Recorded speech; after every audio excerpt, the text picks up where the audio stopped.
is a lie. And that's what the news media are doing in every story that matters, every day of the week, every week of the year. You know the outlines of right and wrong. You're born knowing them. When honest people say what's true, they become powerful. The liars who've been trying to silence them are out free. And the second you decide to tell the truth about something, you are filled with this power from somewhere else. The more you tell the truth, the stronger you become.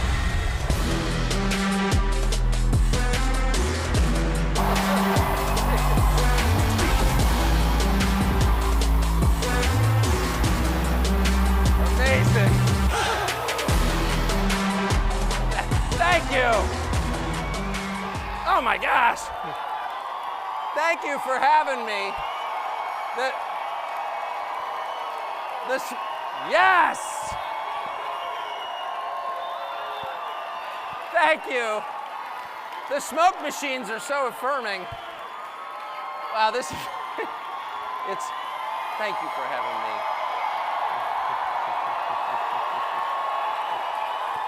Thank you. It's funny, I was just standing, first of all, may I say, go Megyn Kelly. I mean,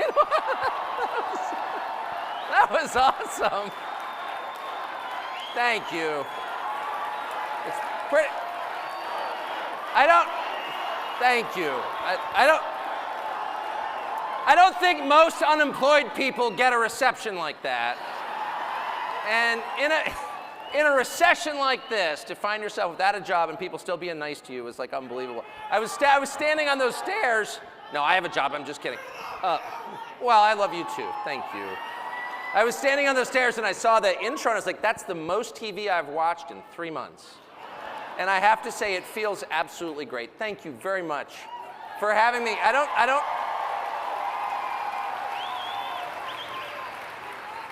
Roger Stone, ladies and gentlemen. All the cool people are here. It's like unbelievable. Wow. Yeah, I haven't been around a ton of people in a while, but I never miss this event ever. And I meet the nicest people, really, that I ever meet at these. So thank you for having me. I just flew in from Iowa. Thank you.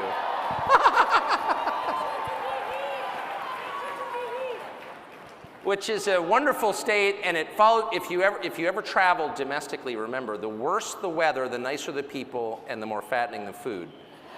And so that state, worst weather in the world, nicest people, and I met basically your Republican field. They're -1.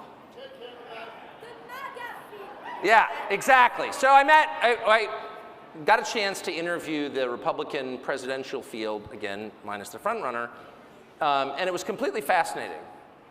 And as it always is to be around politicians, politicians are a group that I despise on principle because they tend to be soulless and have kind of barren and sad personal lives, and so they, spend their days trying to win affirmation from people they've never met. It's pathetic. But in real life, no, it's true. They all have alcoholic or abusive fathers to whom they're trying to prove something. But in practice, in person, I mean, they're all super charming. I mean, there's not a politician in the world who's not charming. That's why they went into this business. It was either that or selling cars, and this was more lucrative, so they went into it. So I like almost all of them when I meet them. I mean, you can't not. They can talk about anything. They've mastered the sort of shallow small talk over coffee, which I definitely appreciate. That's an acquired skill, and they've worked hard at it. But I have to say, after spending all day with them, I learned a couple of things which I think may be relevant to you and to the country. And a couple of things, and I don't want to attack anyone on personal grounds or by name. It's tempting. I will say it's tempting. Whoever said do it, you're the devil on my shoulder. Do it!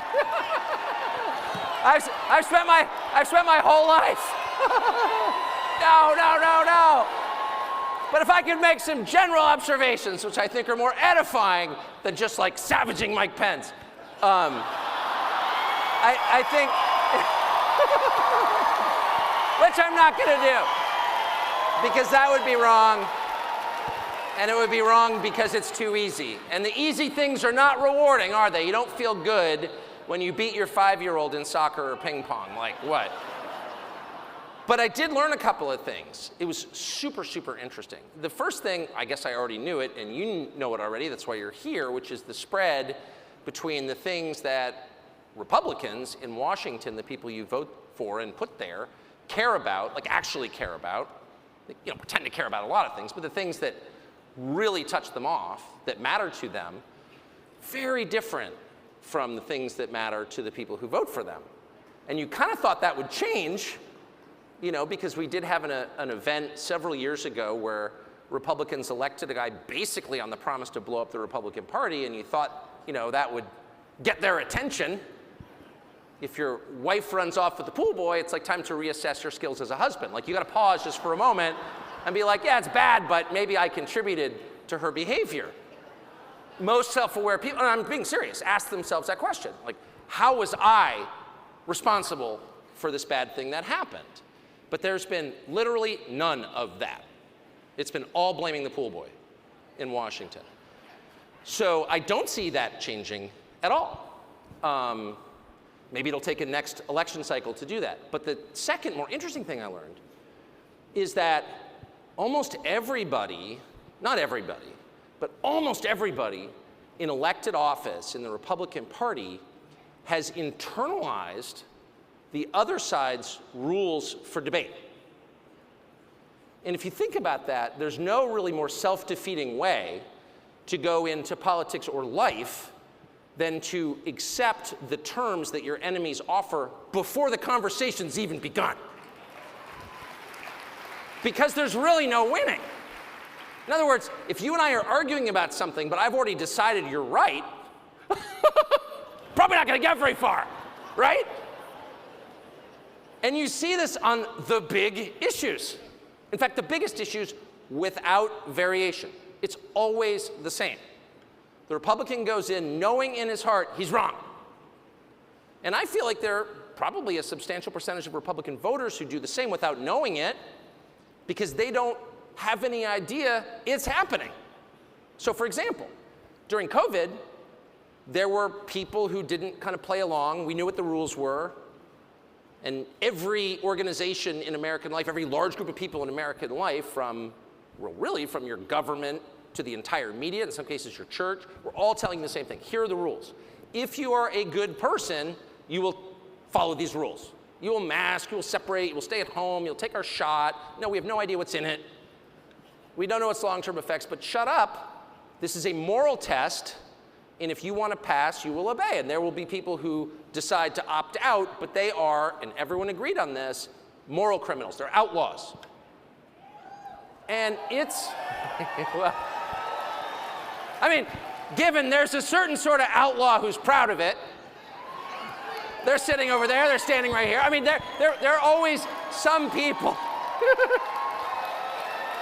There are always some people who are going to be or gifted with whatever that weird gene is. It's like 8% of the population who are proud to like stand apart and be like, no. But most people, including most good people and most sensible people, don't want to be in that 8%. You know what I mean? They just don't. They don't want to be cast out of the tribe, actually. I don't know what you said, but I agree with you.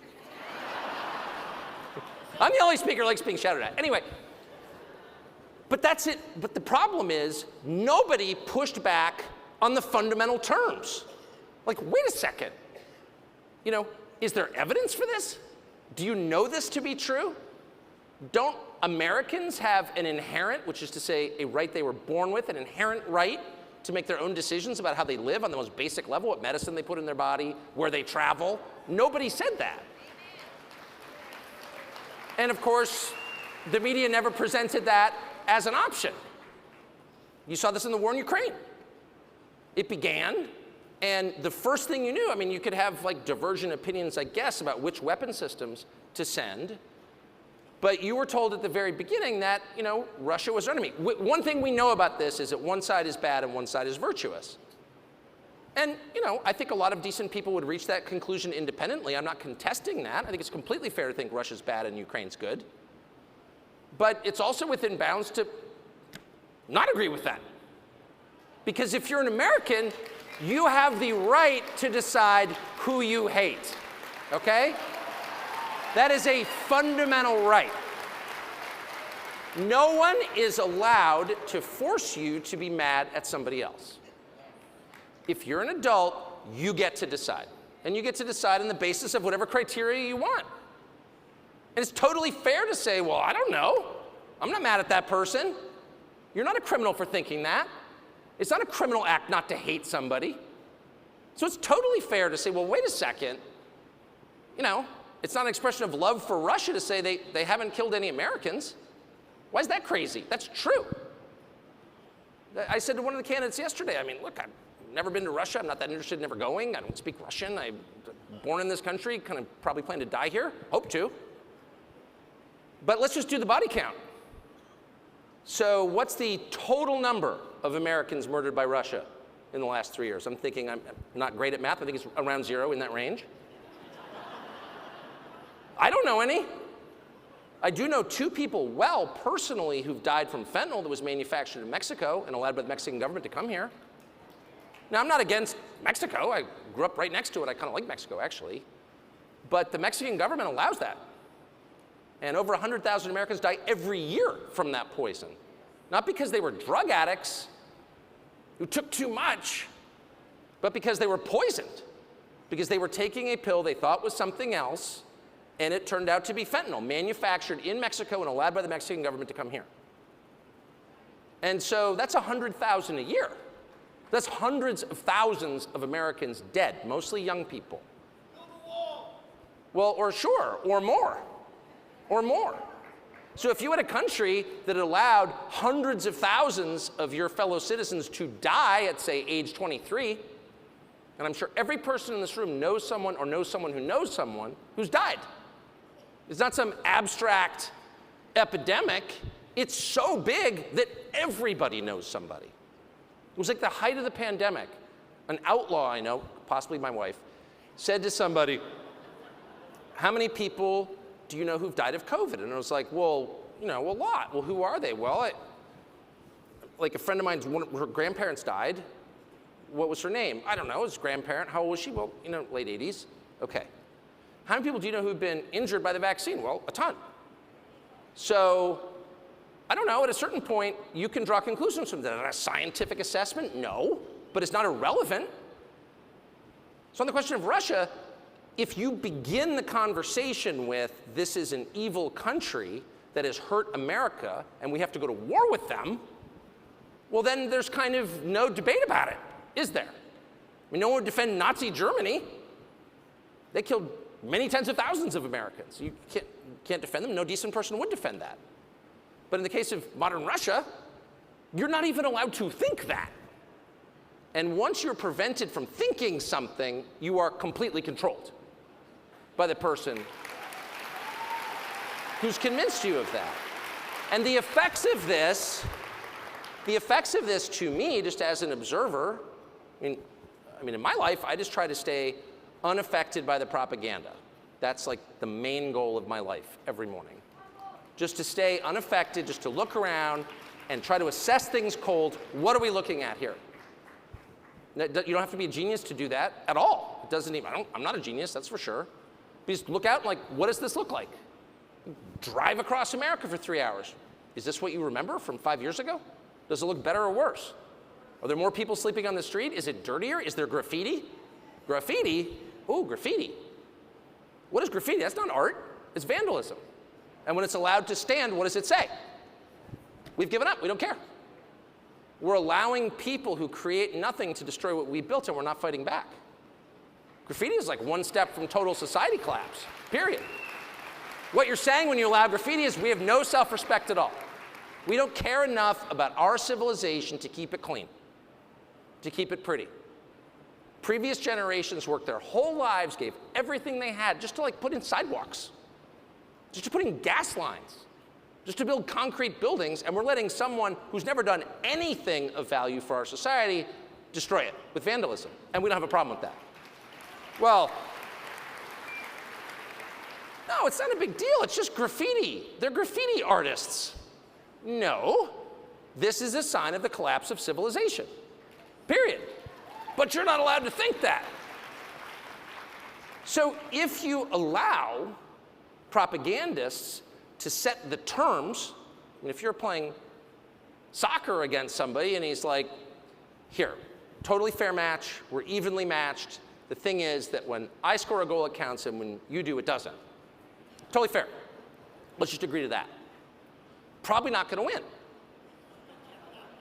But yesterday, I sat and watched. I kept my temper the entire time because it's not up to me who the Republican nominee is at all. I'm just an unemployed talk show host, so I thought I'm going to try to keep myself out of it. But I raised the question, it was a completely fair question. There are clergy in Ukraine who are being thrown in prison. Convents raided, nuns kicked out, priests handcuffed, thrown in jail. So, I mean, on one level you think, well, it's not my country. You know, they do all kinds of barbaric things around the world. You can't be upset about all of them. Much more interested in what's happening in El Paso than I am in Kiev. On the other hand, if I'm paying for it, and if I'm sitting here listening to moral lectures about how I have to pay for it or else I'm a tool of Putin, I think it's fair to ask, like, what is that? Throwing priests in jail? And so I asked a self-appointed Christian leader about that, and I said, what do you think, as someone who's spent his life advocating for religious freedom, about raiding nunneries and throwing priests in jail? And he said with a straight face, well, they had the wrong views. Okay, I'm sorry, I didn't realize what the boundaries were. So you have religious freedom or freedom of speech or freedom of assembly as long as you stay within the lines, but if you express an unapproved view, then you go to jail. But that's freedom, isn't it? You do exactly what I tell you to do, or else I imprison you. Is that the freedom that you recognize? No, that's insane. And so that irritated me, and I said, well, but don't you think as a Christian leader you should say something when Christian clergy are imprisoned for their views? No. And how dare you say that? And this person was joined by a chorus of people on the right. Yeah, shut up. Shut up. National Review wrote a piece this morning. Shut up, it's bigoted to notice that Christian clergy are being imprisoned in Ukraine. And my view would be, maybe you care, maybe you don't, but if you're a Christian leader and Christians are going to jail for their views, you are required to say something. And if you don't, you're not much of a Christian leader. And by the way, the person I was speaking to is a person, I think, of real faith and of decency. Like, I would let him babysit my kids. Not for long, but for dinner. I mean, I don't think he's like an evil person. He's not a secret serial killer on Long Island or something that I know of. But he, with a straight face, told me this. And he said, but what Ukraine really needs, and I say this as a Christian leader, is more cluster bombs. And I thought, well, you know who it was. And I thought to myself, more cluster bombs. Now, I am not a Bible scholar. But I'm pretty sure, having read 4 out of 4 Gospels, that like Luke 17 doesn't call for shower cluster bombs on the children. In fact, I'm just going to go out on a limb as a non-theologian and say the overriding message of the New Testament is bring peace. And this person, because that's what it says. And this person with a straight face got almost weepy at the prospect that the government that's imprisoning Christians doesn't have enough missiles and tanks, which is, maybe it's a fair position. It's not a legitimate position for a self-described Christian leader to have. It's just not. I'm sorry. That's disgusting. And this person said to me, we need to do this because that's what leadership looks like. And I thought, I've never been a diplomat. I'm the father of many children. And I don't have a PhD in leadership, but I know what parental leadership looks like, paternal leadership looks like. And if 2 of your kids are in a brawl, maybe you think one's right and the other's wrong, but it doesn't matter. What do you say? Beat the crap out of him, he's wrong.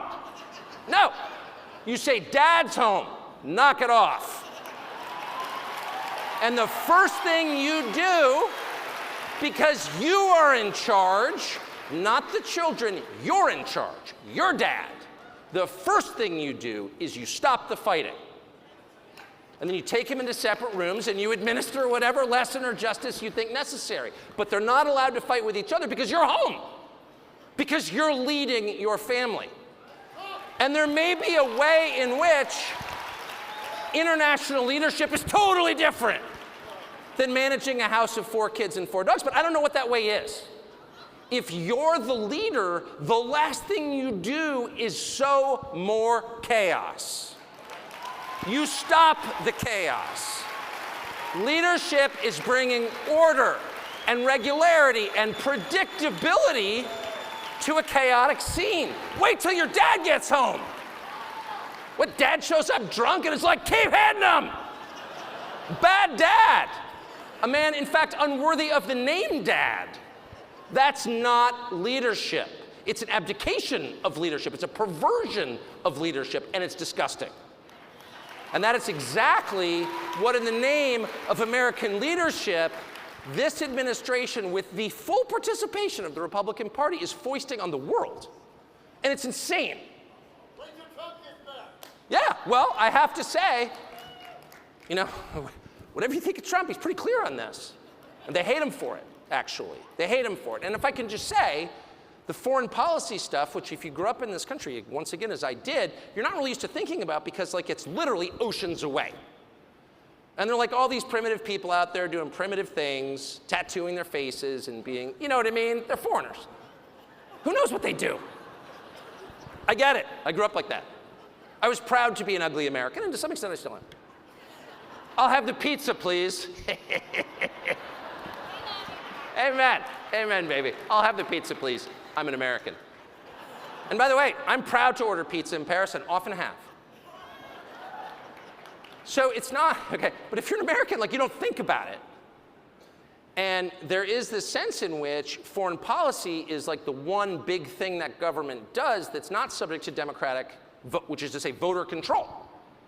It's like, it really is about as patronizing as you can get. It really is, shh, men are talking. I mean, that's really what they're saying.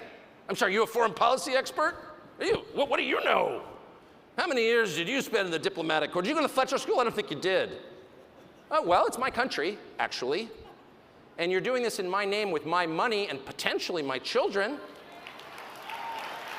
So whether you want my input or not, you're going to get it. But that truth that democracy requires the public to sign off on wars is totally alien in Washington. And that's exactly why they like it. It's exactly why they like it. If you were to try to get some, you know, trans rights bill through the Congress, like, you couldn't get it through. Because people are watching, and they should be, and amen. And the democratic process works that way.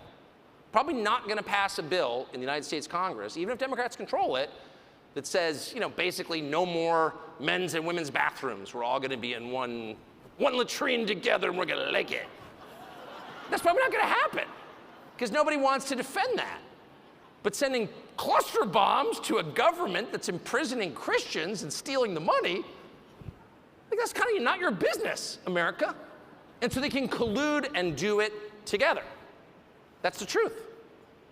And the fact that Republicans have allowed this, and that even now, and again, even if you think we should be supporting Ukraine militarily, which is, I think, a legitimate, I don't share that view, but I think it's entirely legitimate. And I think there are a lot of awfully nice people who feel really bad for the Ukrainians. I actually feel really bad for the Ukrainians myself and think Russia shouldn't have invaded. I agree with that. But it almost doesn't matter where you are on this question. If you can't have an adult conversation about it, which begins with the very obvious question, why should I be mad at Russia? Like, why? Shut up! If the answer is shut up, or if the answer is to accuse you, an American citizen who loves your country, whose ancestors fought to defend it, of disloyalty to your country by people who care not at all about the United States, it's too much. It's just too much. It's too outrageous to stand. But what I will tell you, if you want to know what really, really matters to them and to you and to the future of the country, consider the things that you were not allowed to say. I noticed this right after January 6th. I'll never forget it as long as I live. As a very literal, not super quick, not highly clever person, I was completely content to believe January 6th was what it looked like to me on TV, which is a bunch of angry people who thought the election was stolen from them, who appropriately went to confront the people they thought stole it. So like George Floyd gets killed and all of a sudden they loot Foot Locker. What did Foot Locker have to do with it? I will say, in Republican primary voters' defense, they were mad at the Congress. They went to the Congress. They didn't loot any liquor stores. They just went right to the source. That's true. It wasn't like, oh, they stole the election from us. Let's loot Macy's. All right. But anyway, so I saw this and I was like, yeah, okay, it was people super mad. They thought the election, I mean, this was January 6th, so like, it was, you know, it took a long time for me to figure out what happened, just being honest. I think I'm just too old, and so it's like hard to notice when things change, like certain assumptions you have, like, yeah, of course it's on the level. They wouldn't actually like subvert an election. And as someone very smart said to me, really, people kill each other over insurance claims? This is running the world. Like, what wouldn't they do? Oh, right, good point. Anyway, but I just kind of didn't think too much about it. Like, I'm definitely opposed to vandalism. Anyone who breaks windows is not my friend. I hate that. Have you ever glazed a window? You ever put in a window? It's really hard. I mean it. If you don't think it's hard, try it. You get the size wrong, it doesn't fit, put little pins in, it's ridiculous. It's like an all-day affair to replace a divided glass door. Anyway, so I don't like that at all. And I said that, I don't like it. And within like about an hour, I heard people say, well, that was a racist insurrection. And I was like, really? I didn't know race had anything to do with it. I didn't hear one person say a word about race, and an insurrection, call me literal, is when armed people try to overthrow the government. That didn't seem to happen either. So I just pretty innocently said, you know, bad, probably not a racist insurrection. What? Shut up! Racist insurrectionist? And I remember thinking, well, you know, obviously people are feeling hated. But like in a week or so, when, you know, the emotional devastation of this second 9/11/Pearl Harbor wears off, people calm down and come to their senses, and you can have like a rational conversation. Trip West, I see you in the front row. Sorry, I just saw a friend of mine sitting right there. We can have like a rational conversation about what this actually was and why. And at a certain point, because I really believe in cause and effect, someone will say, well, why were these people so mad? They, you know, none of them had criminal records. They were like grandmoms with diabetes and like a lot of debt. They're the least powerful people in our society, like legit the least powerful. And why were they so mad? Like, why did they take the bus from Tennessee to go jump up and down in front of the Capitol? Like, something probably had better things to do. And then maybe if they think that the election wasn't fair, we will sit them down in a very calm, rational way and be like, I get it. We said that Biden won by 81 million votes. There's 15 million more than Barack Obama. It seems like a lot. Considering he didn't campaign and he can't talk. But you know, there was just something about him. It was that magic, and you know, maybe you didn't feel it.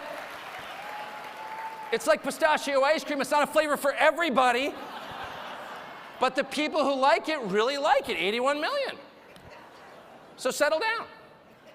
And by the way, we have the source code in the voting machine software, and we've looked at it. And it's totally on the level. We've double checked. We wouldn't let like an electronic voting machine hide their software from us. Like, never do that.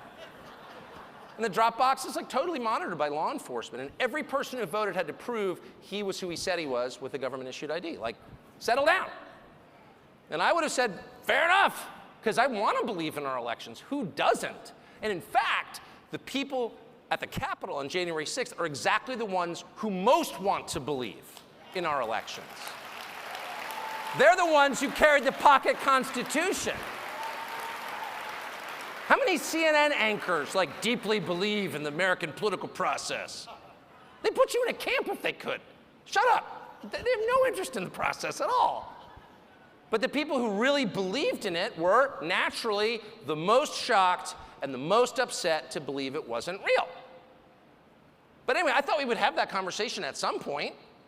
You know, I never supported, and I will never support vandalism, period.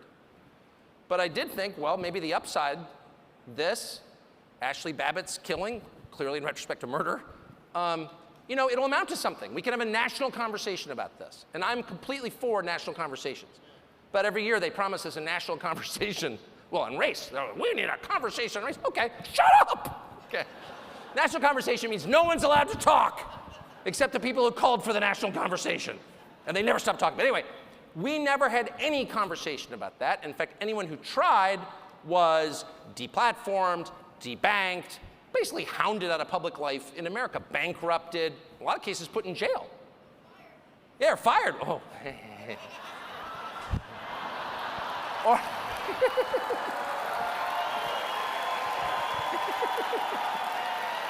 pretty funny. Anyway, excuse me. Sorry, I was so into it, I like lost all self-awareness for a minute, sorry. But we never, not only do we not have that conversation was literally banned. Now it's in the guidelines of most of the big social media companies, you can't have that conversation. So I would make a couple of points. And the most obvious one is, any country that doesn't allow a free discussion of the process by which its leaders are elected is not a democracy, by definition. A country without free speech is not a democracy. Free speech is a prerequisite to democracy. You can't have it without it. You can't have a dinner party without dinner. You can't have a democracy without free speech, period. So there's that. So whatever you tell me, and by the way, isn't it, it's so interesting, and narcissists are this way, the projection involved. It's like whatever it is they're doing, and I mean at a precise level, is exactly what they accuse you of doing. You're attacking democracy. Really, I like democracy. Democracy would give people without money and without a TV show some voice in how they are governed. Therefore, I'm for it. And they want exactly the opposite. So the middle class in America, which has been not the majority since 2015, an anniversary that nobody noticed, has less economic power than it's ever had. That's why Trump got elected, in my view.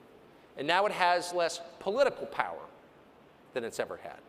So if you are taking power away from large segments of your population, you are by definition attacking democracy. That's exactly what you're doing. There's no other name for it. So that's the first thing I noticed. In the name of defending democracy, we took away the things we need to have democracy, which is our core freedoms guaranteed in the Bill of Rights. Just as in our war for democracy, we are supporting a government, paying for the entire government that has banned opposition parties, put opposition leaders in jail, shutting down free speech, now shutting down an election, and putting dissident priests in prison. It's such a democracy they don't have elections anymore. That's how pure a democracy it is. But the second thing, and what's I think more applicable to this conversation, I learned, is that their response was the tell. If you want to know what they care about, if you want to know what's important, listen to how they respond when you say something unapproved about it. So if you were to, I don't know, write a post on Facebook tonight and say, I think Papua New Guinea is the most powerful nation in the world, you would get not a single response other than someone's been smoking weed again. No one would care. It's like demonstrably untrue. That's why the flat earth people have been able to cruise beneath the radar for so long. Because they're, and by the way, I'm not discounting that possibility for the record in case any are here, because I am an open-minded man. Present me the evidence of its flatness and I will amplify it. But the point is, when something is clearly or very likely untrue, it poses no threat to anyone. What's scary and what will elicit a response are true things. No one is punished for lying. People are only punished for telling the truth. You could literally wake up tomorrow, move to the Bahamas, start a fake cryptocurrency, defraud 1 million investors around the world of billions of dollars. I'm just saying you could do it, and I'm not recommending it. Note to the FEC, not recommending it. But you could do that, and you could get caught, and people might have like a balanced view of you. He's really smart, good guy. Got a little over his skis, as we say. But like, I'm not gonna hate on him, right? We all make mistakes. Like, who here, raise your hand if you haven't defrauded 1 million investors with a fake cryptocurrency. Okay, there are some. You cast the first stone then. Those kinds of crimes, which is to say actual crimes, like burning down buildings, impoverishing people, starting totally counterproductive wars we can't win that kill a lot of our citizens, leaving the border open so 7 million people can walk across. Those are not small things. That's not all like forgetting to fold your napkin correctly at Thanksgiving. Those are like actually kind of world historic crimes. Never punished. What are the crimes that are punished? Thought crimes. Thinking the wrong thing, having the wrong beliefs, saying unapproved words. And those words are always true. They are always true. So when you hear somebody, and by the way, it's so hard to know what's true. I mean, often, to the extent I ever talk to people, which is fairly rarely, no, but like, going through an airport or something, I hate the news, it's all so dishonest. Where do you get your news? And I always try to be honest and say I don't get any news. I don't read any news. Are you joking? I haven't had TV in like decades. I wouldn't read the New York Times at gunpoint. I don't want that in my head. Do you know what I mean? It's like worse than porn. It's horrible. And it's just bad for you. You know, you don't put untrue things in your head on purpose. So how do you know what's true? Well, that's a great question. And in fact, it's like the only question really in life. And the honest answer is you can't really know because you're not God. And so I think it's super important to approach everything with the requisite humility, acknowledging that these things are very complicated and you can't really know. And at some point, probably the second you die, you will know. And that's definitely the upside of dying, in my opinion. But in this life, you can't, and you're never going to, and you're a lunatic if you think you can imagine the future or divine the precise truth about anything. Because you can't. And by the way, anyone who thinks he can is likely to become Mussolini. Like, that's a bad path. If you wake up in the morning and think, I'm the only person who possesses the truth, you are clinically insane. So seek help. But within the bounds of our abilities as people, you can get pointed in the direction. Where's the North Star? You can get there. And how do you know? And it's really simple. Who are the thought criminals and what are they saying? What are they saying? They're saying crazy things like the water's turning the frogs gay. What a crazy person. Let's make him pay $1 billion. Water's actually turning the frogs gay, that's true. Turns out. Years later they tell us. Turns out it's true. Yeah, it's actually true. I'm not endorsing any specific person's theories about anything. But I am telling you that the people who censor your words and thoughts have this is one thing I'll say about them, they have a very precise and well-calibrated sense of what's important. They know. These are not frivolous people. They can smell like your dog can smell. Like your parents could smell in high school if you smoked a Marlboro. They know what's important. They don't waste any time in the unimportant stuff. And so I would honestly say a lot of the debates we have, and certainly a lot of the ones that I've engaged in, probably diversions from the things that really matter, honestly.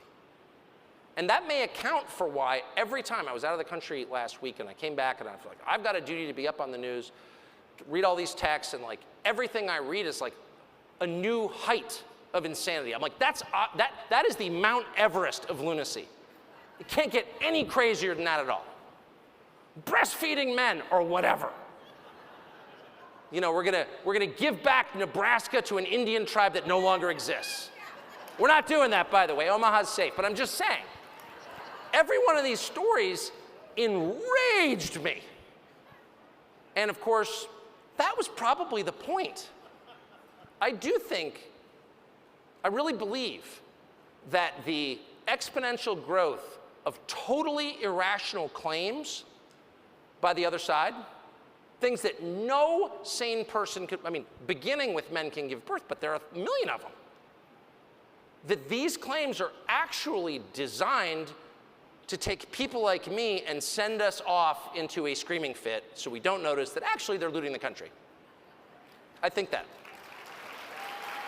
I don't think there is a single member of Congress, except like maybe the dumbest, maybe Ocasio-Cortez or something, but the normal ones, or semi-normal ones. I mean, grading on a curve. I don't think there's a single Democratic member of Congress who cares at all about trans rights. I don't think there's a single one who thinks men can breastfeed, because like not one in history ever has. Quite a bit of evidence to the contrary on that claim. I don't think they believe it. I really don't. And by the way, it's super important to push back against them and to call them crazy, because they are. I'm not saying a retreat from these things at all. I'm merely saying if they throw a story in your face that's so nuts that you can only growl like a dog in response, they're probably doing that on purpose. And you should probably look around and ask yourself, what are the topics that no one's even pushing back on? What are the topics that their response is so ferocious that people are like, I don't want to deal with it? One of them is the war in Ukraine. Another's COVID. And of course, the third is January 6th. And you have to ask, why is that? Well, it's not by accident, trust me. There is a reason. So, what'd you say?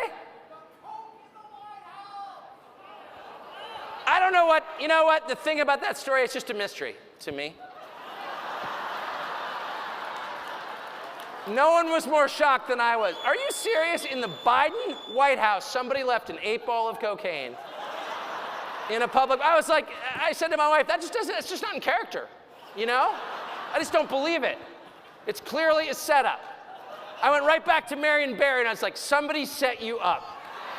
I'm serious. It was, you know what I mean? It was like, it was so, I'll stop with it. That was my favorite story of all time. Because it just explains all the behavior. It really does. I mean, I worked in the media business for my whole life, so I know what the behavior looks like. But it's like crazed and grandiose. I've got a plan. You're not going to believe it. It's unbelievable. It's going to totally work. What we're going to do is we're going to totally rearrange everything, okay? We've been doing things a certain way for a long time, okay? And it's worked, but I've got a better plan.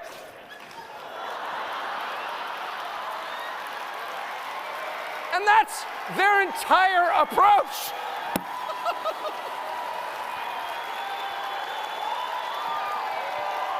So if I could just give you one piece of advice, after 27 years in the television business, don't trust a man with numb gums. Thank you.